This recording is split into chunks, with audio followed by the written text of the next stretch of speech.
Oke, saya akan mengutip dengan apa yang Pastor Jeffrey katakan, yang menjadi filosofi di gereja kita, yaitu jangan pakai orang untuk membangun pelayanan, tapi pakai pelayanan untuk membangun siapanya, saudara? Betul, orangnya. Nah, dalam konteks bisnis atau usaha, saya akan katakan demikian, jangan pakai orang untuk bangun bisnis, tapi pakai bisnis, usaha, saudara justru untuk bangun orangnya. I know ini nggak it's countercultural, nggak biasa untuk dilakukan. Mungkin kalau pelayanan lebih gampang, bahkan di dunia atau industri gereja pun sebetulnya yang dilakukan di JPCC atau yang Pastor Jeffrey, filosofi dari Pastor Jeffrey ini pun menurut saya juga nggak terlalu banyak dilakukan ya. Bahkan kebanyakan orang kalau masuk ke gereja itu biasanya salah satu hal yang diarahkan yaitu untuk melayani. Tapi tentunya saudara adalah date member yang sudah sekian lama di JPCC, saudara akan tahu bahwa yang kami lakukan di gereja ini adalah kami sibuk untuk membangun saudara. Bahkan webinar A Cup of Wisdom yang kita taping sore hari ini juga adalah salah satu upaya gereja kita untuk membangun setiap saudara supaya bisa bersinar di marketplace, jadi pebisnis yang bisa menjual produknya, jasanya di luaran sana dengan berhasil. Oke, sekali lagi jangan pakai orang untuk bangun bisnis, tapi pakai bisnis usaha saudara untuk bangun orangnya. Nah, kalau kita berbicara tentang orang, ada beberapa stakeholders yang menurut saya perlu kita ingat. Yang pertama yaitu tentunya ada yang internal, ada yang eksternal. Yang internal contohnya adalah karyawan, partner bisnis, dan saya akan masukkan ini, keluarga. Keluarga saudara adalah menurut saya stakeholder internal saudara. Artinya apa? Jangan sampai kita berbisnis dengan akhirnya mengorbankan pernikahan, anak-anak, dan sebagainya. Dan juga ada stakeholder eksternal, itu customer, distributor, atau reseller yang tadi dikatakan oleh Handoyo, dan juga ada konsumen, ada vendor, ada jasa pengantaran, dan yang lain-lainnya. Nah, saya akan langsung masuk dengan beberapa prinsip yang akan saya tawarkan buat kita semua, yang menurut saya bisa diterapkan dalam membangun orang lewat bisnis atau usaha kita. Ya, yang pertama adalah mulai atau terus bangun hubungan dengan tulus. Kalau selama ini saudara hanya terlalu terfokus kepada jasa yang saudara tawarkan, kepada produk yang saudara tawarkan, mulai ingat bahwa orangnya juga penting nih, yang belinya juga penting, yang ikut ngejualinnya juga penting. Ya, mulai atau terus bangun hubungan dengan kata kuncinya nih, tulus. Ya, semua yang di rumah bilang tulus. Itu penyanyi itu loh, itu saya yang latih tuh. Bukan, Deng. Oke. Mulai atau terus bangun hubungan dengan tulus. Kenapa? Orang bisa merasakan ketulusan yang keluar dari hati saudara. Ya, orang bisa yang keluar dari hati nyampe ke hati. Kalau kita cuma maunya jualan, yang orang tangkap juga, oh ini orang mah cuma mau jualan doang, gitu ya. Orang bisa merasakan ketulusan keluar dari kita. Pernah saudara ke rumah sakit, kemudian saudara konsultasi dengan dokter, ya udah ya, ada lagi, gitu. Kayak pengen cepet-cepet gitu. Dia lebih peduli tentang pasien berikutnya ketimbang siapa yang ada di depan saudara, ya. Saudara bisa ngerasa tuh, ini benar-benar dia tuh mau menguntungkan kita supaya kitanya jelas, dapat penjelasan yang crystal clear, atau dia lebih penting angkanya nih. Oke, udah ya, ada lagi gitu ya. Orang bisa merasakan ketulusan yang keluar dari hati saudara. Nah, jangan terlalu menjual atau istilah saya hard selling, ya, sehingga yang kesan yang tersampaikan adalah bahwa kita lebih peduli mereka beli produk atau jasa kita ketimbang kita kasih info yang jelas terlebih dahulu, ya. Karena menurut saya adalah sumber daya terbesar saudara ada pada hubungan saudara. Your greatest resource is in your relationship. Saya lupa siapa yang bilang, salah satu pendeta yang pernah datang ke JPC bilang gitu. Your greatest resource is in your relationship. Sumber daya terbesar saudara belum tentu di produk atau jasa saudara, tapi menurut saya lebih ada di hubungan yang saudara bina dengan tulus. Ya. Oleh karena itu kita perlu mengingat bahwa hubungan itu harus ada di atas profit atau benefit. Relationship over profit atau benefit. Ini hubungan ini keuntungan. Ya, kalau di konteks gereja, ini hubungan, ini pelayanan. Ini relationship, ini profit atau benefit. Hubungan di atas keuntungan atau manfaat.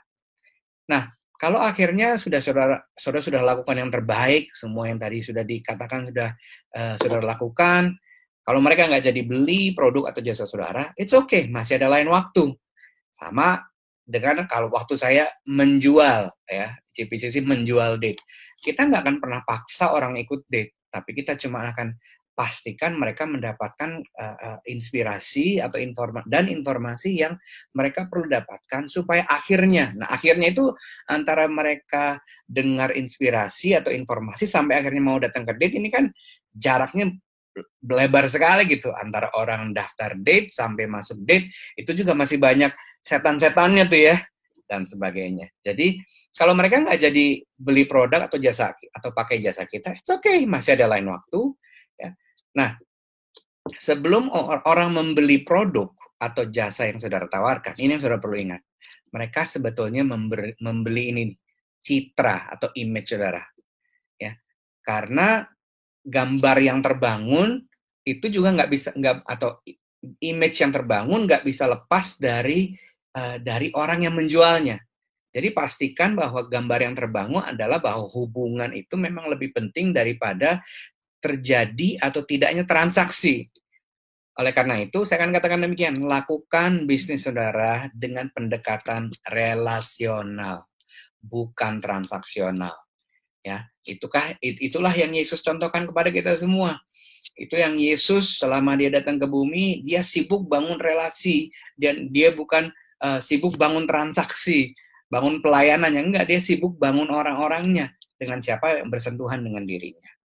Oke, itu prinsip yang pertama. Sekali lagi, mulai atau terus bangun hubungan dengan tulus, lakukan dengan relasional dan bukan dengan transaksional, baik kepada stakeholder internal maupun kepada stakeholder eksternal saudara.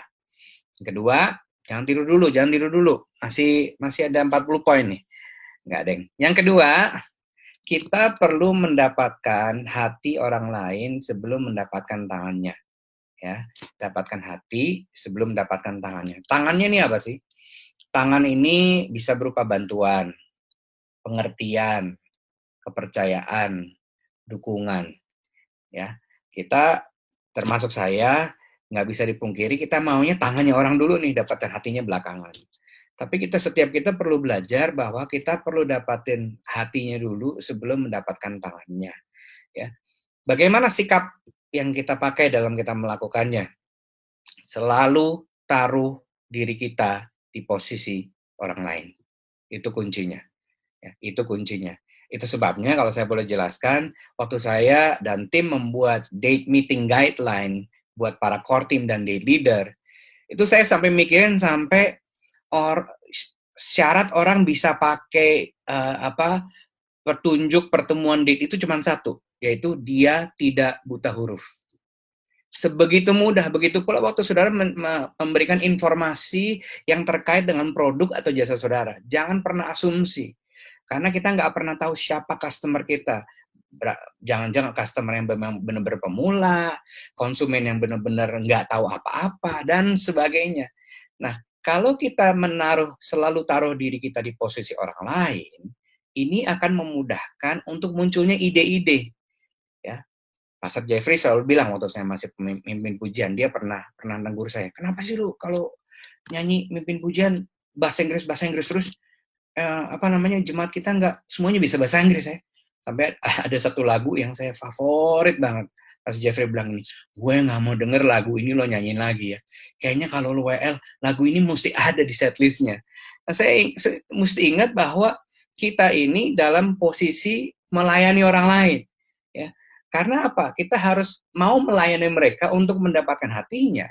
Meskipun ujungnya kita tahu nih, kalau kita melayani mereka dengan baik, kita akan dapatkan tangannya. Tapi pastikan kita melayani mereka juga dengan tulus. Ingat apa kita bilang, apapun yang bagaimana engkau ingin diperlakukan sama orang lain, perlakukan dulu sama orang. Kalau kita ingin produk kita dingertiin, jasa kita dingertiin sama orang lain, pastikan kita membantu mereka ngertiin dulu. Jangan sebaliknya, jangan dibalik nih urutannya. Dan untuk kita bisa mendapatkan hati orang, tadi sudah disebutkan juga, jaga konsistensi kualitas produk atau jasa. Ya, jaga konsistensi kualitas produk atau jasa. Ya, tadi Ivan Setiawan udah kasih tahu bahwa yang namanya excellent itu is a bit overrated. Ya, jadi apa yang kita beri itu selalu lebih daripada nilai yang atau worth atau harga yang mereka bayarkan, itu dibilang excellent. Sekali lagi, jaga konsistensi kualitas produk atau jasa supaya kepercayaan saudara terbangun dengan baik. Itu cara dapetin hati orang. Ya, jangan mut-mutan. Nah, untuk melakukan itu, saudara juga perlu secara konstan minta umpan balik dari customer atau konsumen, karena saudara, kita tidak bisa memperbaiki apa yang tidak bisa kita ukur. Masalahnya ini kita ada dalam budaya yang suka puhabise, suka sungkan-sungkan. Enak. Apanya yang enak? Teksturnya, rasanya, packagingnya, ya. Lakukan perbaikan berkesinambungan berdasarkan umpan balik tersebut. Karena ketika kualitas produk atau jasa kita itu unggul atau excellent, orang dengan hati, ini untuk ketiga kalinya muncul hari ini, orang dengan hati akan mereferensikan kita kepada orang lainnya. Potential customers atau potential consumers lainnya yang akhirnya mau membeli karena kita kasih word of mouth dengan senang hati memasarkan produk atau jasa kita. Ya, kalau bagaimana dengan staff? Bagaimana kita dapatkan hati staff kita sebelum dapetin tangannya, bantuannya, pengertiannya? Oke, perhatikan kehidupan mereka. Jangan cuma menuntut kontribusinya. Ya, perhatikan kehidupannya. Beranikan diri untuk ambil resiko juga yang diperhitungkan. Tadi Ivan udah katakan, empower mereka. Berdayakan mereka yang selama ini sudah membuktikan kesetiaan dan kompetensi. Ini penting nih. Nggak cuma setia, tapi dia juga memang capable. Dibuktikan dengan dia punya kompetensi. Ya, jadi yang pertama, prinsipnya adalah mulai atau terus bangun hubungan dengan tulus. Ingat, lakukan bisnis saudara dengan pendekatan relasional dan bukan transaksional. Yang kedua, kita perlu dapetin hatinya sebelum dapetin tangannya. Prinsip yang terakhir, yang ketiga, kesepakatan dan kerukunan akan mendatangkan berkat dan kehidupan. Ya, kerukunan dan kesepakatan akan mendatangkan berkat dan kehidupan. Saudara ingin melakukan inisiatif baru, manuver baru, saudara mau melakukan pivoting baru, apapun yang ingin dilakukan, pastikan saudara pertahankan kesepakatan dan kerukunan. Kenapa? Ini janji Tuhan. Di mana ada kerukunan, di situ Tuhan perintahkan berkat dan kehidupan. Ya, diskusi dulu sama partner usaha, diskusi dulu sama istri kalau perlu atau sama suami dan sebagainya. Karena selain karena Tuhan akan memerintahkan berkat dan kehidupan, kalau ada perselisihan ini hanya akan membawa kekacauan. Ya, jangan sampai kita niatnya baik, tapi karena kita egois, kita mau caranya kita saja, akhirnya membawa kekacauan. Nah, pertanyaannya adalah bagaimana kita dealing with people yang lagi tertekan, tapi di saat yang bersamaan kita juga lagi tertekan gitu. Ada dalam pandemi, ada dalam krisis ini. Nah, Yohanes 1 ayat 16 sampai 17 ya. Karena dari kepenuhan Yesus, kita semua telah menerima kasih karunia demi kasih karunia. Sebab hukum Taurat diberikan oleh Musa, tetapi kasih karunia dan kebenaran datang oleh Yesus Kristus. Ada 3 kata kunci di situ. Yang pertama, kasih karunia dan kebenaran datang oleh Yesus Kristus. Artinya apa, saudara? Saudara, dalam kita berurusan dengan orang lain yang tertekan, waktu kita sendiri tertekan, ingat prinsip grace and truth. Kasih karunia dan kebenaran selalu bekerja bersama-sama. Ya. Ingat tadi saya di awal saya katakan bahwa jangan cuma tuntut kontribusinya, perhatikan kehidupannya. Oke, that's talking about grace. Kasih keleluasaan waktu dia buat salah, kasih ruangan gerak untuk dia juga melakukan kesalahan yang memang fatal-fatal banget gitu ya, atau mungkin fatal. Dan kalau kita sudah kasih karunia, baru kita kasih kebenarannya. Nah, jadi orang juga mengerti bahwa kita nih sebagai pebisnis nggak cuma bisa kasih nggak cuma bisa memaklumi saja, tapi kita juga bisa kasih masukan demi perbaikan yang memang perlu dilakukan oleh orang-orang, the people yang bekerja untuk atau bersama-sama dengan kita. Nah, buat beberapa saudara yang selama ini sedikit-sedikit semuanya diurus, sedikit-sedikit semuanya dipermasalahkan, perlu belajar untuk lebih penuh dengan kasih karunia. Nah, buat selama ini saudara yang semuanya dimaklumi, semua it's okay. Nah, saudara perlu lebih tegas, perlu belajar lebih truthful. Ya, buat beberapa saudara perlu belajar lebih gracious, buat beberapa juga perlu belajar lebih truthful. Begitu pula pendekatan ini saya lakukan waktu di dalam ministry. Menurut saya apa yang dilakukan di gereja dan di bisnis itu mirip-mirip, cuman industrinya aja berbeda. Buat beberapa orang yang memang sudah kelihatan tidak sevisi, tidak senilai, kita mesti belajar truthful. Tapi buat orang-orang yang memang setia, tapi kompetensinya perlu dibangun, ya kita perlu belajar untuk menjadi lebih gracious. Nah, pertanyaan terakhir, nah setelah pandemi ini selesai, ya kita nggak berharap pandemi ini akan berlangsung selama-lamanya, kita yakin pandemi ini akan segera selesai dalam nama Yesus. Nah, apa yang harus kita lakukan untuk kita bersiap-siap ketika krisis atau pandemi ini berlalu? Nah, izinkan saya mengutip dengan apa yang Pastor Jeffrey katakan. Apa yang kita lakukan selama krisis, ya, apa yang kita lakukan selama krisis akan sangat menentukan apa yang kita alami setelah krisis. Apa yang kita lakukan sekarang ini nih akan ikut menentukan apa yang kita alami setelah krisis. Karena kemungkinan cuma dua. Meskipun pandeminya selesai, krisisnya masih berlanjut. Karena selama krisis kita cuma berdiam, menyerah kepada realita. Tapi yang kedua, kemungkinannya adalah krisis justru setelah krisis lewat, kita jadi orang yang makin kreatif, makin tahan uji, makin mengandalkan Tuhan, bahkan punya grit atau kegigihan. Injil Matius. Pasal ke-19 ayat 17 katakan demikian. Begitu pula anggur yang baru tidak diisikan ke dalam kantong kulit yang tua, karena jika demikian kantong itu akan koyak, sehingga anggur itu terbuang dan kantong itu pun hancur. Baca sama-sama ya di Roma 3:4. Tetapi anggur yang baru disimpan orang ke dalam kantong yang baru pula. Dan dengan demikian terpeliharalah kedua-duanya. Kedua-duanya ini apa? Anggur yang baru terpelihara dan kantong yang baru terpelihara. Nah, di sini ada dua hal nih. Ada kantongnya, ada anggurnya. Nah, saudara, kantong anggur berbicara tentang struktur. Struktur itu bagian kita. Tapi kalau aliran anggur, itu urusan Tuhan. Ya, jangan dibalik. Kita nggak bisa menentukan aliran anggurnya, kapan datang, tapi kita bisa menentukan kantong anggur atau strukturnya. Oleh karena itu, saya akan katakan, as we take care of the structure, God takes care of the flow. Bagian saudara dan saya, terus persiapkan strukturnya. Kantung anggurnya mesti baru sebelum aliran anggur barunya itu masuk. Karena kita nggak bisa memelihara anggur yang baru di kantong anggur baru, di kantong anggur yang lama. Karena anggurnya rusak, kantongnya juga rusak. Nah, ini berlaku baik secara rohani dan juga secara jasmani. Kita nggak bisa menikmati hidup sebagai manusia baru, tapi dengan tetap hidup dengan cara-cara yang lama. Kita nggak bisa berdoa agar hal-hal yang baru terjadi di bisnis usaha kita pasca pandemi, tapi kita tetap dengan pendekatan-pendekatan yang lama. Oleh karena itu, saudara, sediakan kantung anggur yang baru, yaitu dengan mempersiapkan skenario ke depan, forward thinking, forward planning. Kenapa kita perlu mempersiapkan diri? Karena preparation is an expression of faith. Persiapan adalah bukti daripada iman. Ya, kalau saudara mempersiapkan, saudara persiapkan aja.